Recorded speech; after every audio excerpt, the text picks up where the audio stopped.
Thank you. Thank you very much for having me. So we followed this case since the news of the trial particularly broke last week, and there were 19 defendants. 11 of them were found guilty, 8 were acquitted, and among those convicted were former President Armando Guebuza's son, as well as the former head of security and intelligence and the head of the Security Services Economic Intelligence Division. So in terms of the court's decision and judgments relating to some of the more higher profile defendants in this case, take us through that. Well, at the beginning, you said this was a historic trial. There was nothing historic in this trial. Number one, people have hoped that the trial would focus on the perpetrators of the $2 billion scandal. That was not the case. This trial was focusing on the kickbacks paid to the Mozambican conspirators that worked together to facilitate this process. So it was not those who signed the $2 billion scandal in the dock. Just to make it clear, okay, the scandal is of $2 billion, but at that trial, the focus was on less than $300 million used by the Scandal Safa people to pay kickbacks for Mozambicans, some of them from the civil servant and the others non-civil servants, including the son of former President Guebuza. Okay. So from what you're saying, I get a sense that I need to move straight to my question about the former finance minister, Manuel Chang, and he was actually the one who signed off on these loans. He's been detained in South Africa since 2018, and we're still waiting to find out if he'll be extradited back to Mozambique or to the U.S., and both countries say they want him to face bribery, corruption, and other charges coming from this scandal. So when you compare some of the charges and his level or weight of responsibility versus the people who ended up in the docket and ended up being convicted or those who were let go, what do you think should happen to the former finance minister? Does he need to go back to Mozambique? Will he get justice? Or will the millions of Mozambicans who were impoverished get justice if he goes back to Mozambique to face the court? No. Mr. Manuel Chang, the ex-finance minister, he is one of the masterminders of the $2 billion scandal that ruined our country and impoverished our population here. This man is detained in South Africa. He is wanted in America for crimes committed there. He must go to America. We are the ones who are pushing for him to be extradited to America against the Mozambique state that want them back. Remember, when Manuel Chang was detained in South Africa and wrote to Dubai to chew the big money that he has accrued from this process, there was no process against him here in Mozambique. He was enjoying immunities. Only then the case was opened. So bringing Manuel Chang to Mozambique, it is a way of killing the case. Will be the victory of impunity. It will not be done justice for the Mozambican people. The possibility for that to happen is to see Manuel Chang being extradited to America.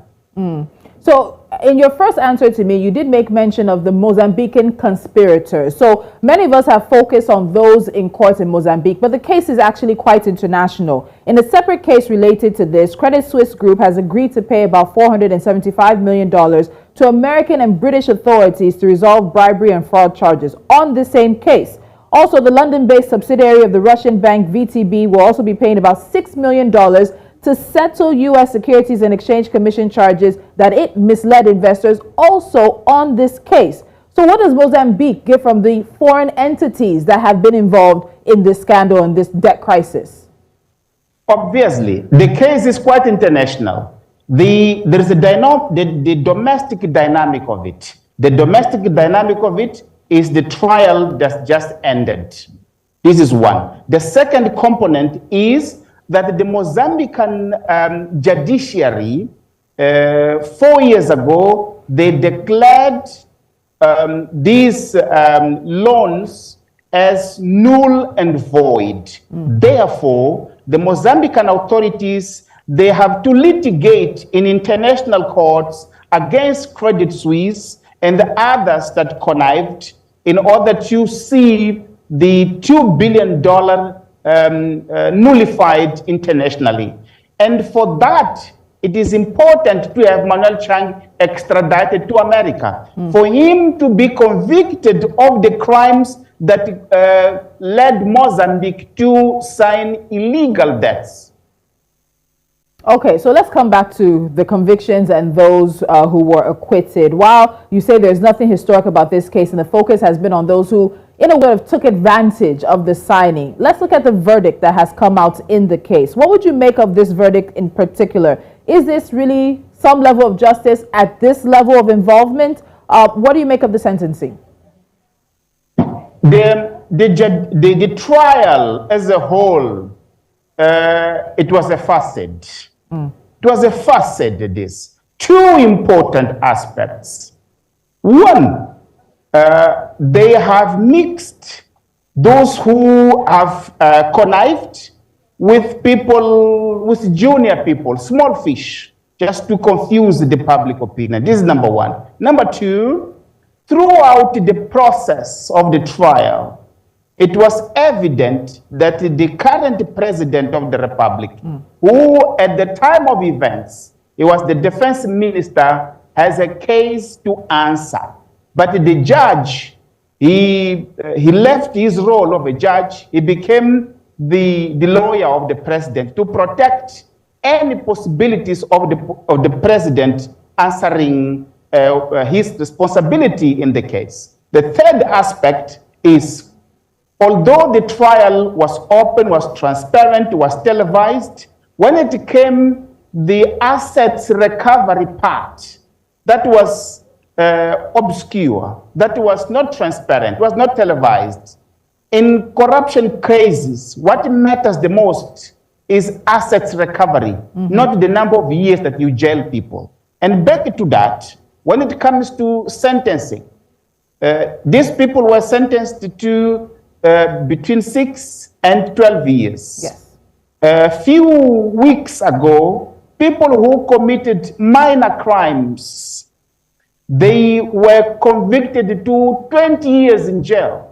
But these people here, that they have this, in our view, it's a treason. When you commit such a crime that ruins the country and you are the son of the president, you use that privilege, that's a treason. They are condemned, sentenced only for 12 years, and they have been sitting in a luxurious jail. The jail where they are sitting, it's almost a 3-star hotel by the Nigerian standards. So they are not necessarily in jail. Not only that, but importantly, they are condemned, they are sentenced for 12 years, but they have kept the millions of dollars that they stolen from the Mozambicans. So specifically, the son of former President Gebuza, he, at the age of 40, he got $35 million from this scam. This money belongs to the Mozambican people, but he keeps it, and the court allowed him to keep it. That's why it's a facet. So you raised a number of issues. I want to go back to one very quickly. So as well as the current president now, Filipe Nyusi, as you said, who was Minister of Defense at the time that these contracts were signed, we also have former President Armando Gebuza, who also was implicated but not charged. Professor, are you with me? Professor Nuvunga? Okay, I think we're having some technical issues here, but the conversation about the trial in Mozambique, it took a judge about 5 days to read out the verdict for 19 19 defendants. If we get some of the details up on the screen there so you can have the details for you. This is a case that goes back as far as 2013, 2014, when 3 state-owned companies apparently went ahead and signed some dubious loans. So there we have it. Between 2013 and 2014, 3 Mozambican-owned companies, those are state-owned companies, borrowed $2 billion from international banks. Professor, I know you're back with me now. I quickly want to touch on the point of the current president and the former president. The former president was also implicated in some of the testimonies, but he was not charged. Current president, as you said, who was Minister of Defense, not charged at all, also implicated. Do you ever think there's a point in time where either one of these gentlemen will have to answer for their decisions during 2013 and 2014? This is why I'm saying that justice is not being served, because the 2 people that were at the top, who are respectively the former president and the current president, they are not answering any questions. The former president was there at the trial, but only accompanying his son. And at the end, his son, as I've said, he keeps the $35 million. So that is not justice that is being said. Any Mozambican would want that, to have the $35 million and be sentenced to 12 years, then he will be out. So the fact that the 2, the former president and the sitting president, yes, who at the time of events was the defense minister, that are not being held responsible for this, it means that justice is not being served. The 3 companies that have been established, that was a scheme to, it's a fraudulent scheme, basically, for them to get illicit money, and no proper justice is being done against this. Those companies now, they have ruined, they have nothing, because they were never set up as an enterprise to make a proper business and to give jobs for the people. To people, yes.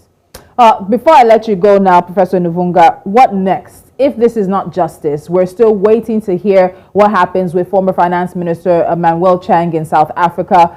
We're seeing some people go to court, or rather some people likely going to jail. There is the potential of appeal. What happens next in this case, particularly for civil society that has really been instrumental in even pushing this scandal as far as it has gotten?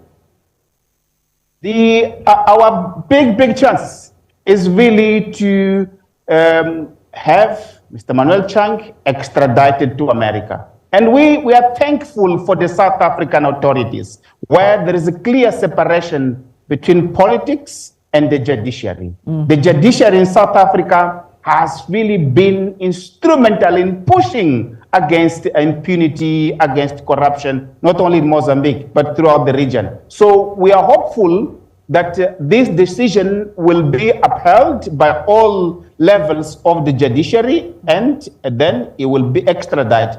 Then we will have the real case to open, including against the former president and the sitting president, because clearly they have to answer also for this. All right, Professor Adriano Nuvunga, thank you so much for your time. It is one story or one case that will continue to follow as the updates come in, and we look forward to talking to you again.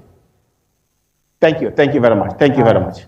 And again, as I said, this case stems from 2013. If we can look at the consequences, because that is one of the major issues that has brought this case, in particular, a corruption scandal involving a former president's son and high-ranking members of Mozambique's government, into the limelight. It's because of some of the indices that happened from the consequences of the debt scandal, which included, by estimates, pushing millions of Mozambicans into poverty. It's also estimated that around $500 million has not been accounted for and likely will not be accounted for. International donors such as the IMF and the World Bank also pulled out of Mozambique when this scandal was uncovered, and that pullout resulted in the collapse of the country's currency, in a debt crisis, as well as in a collapse of the economy.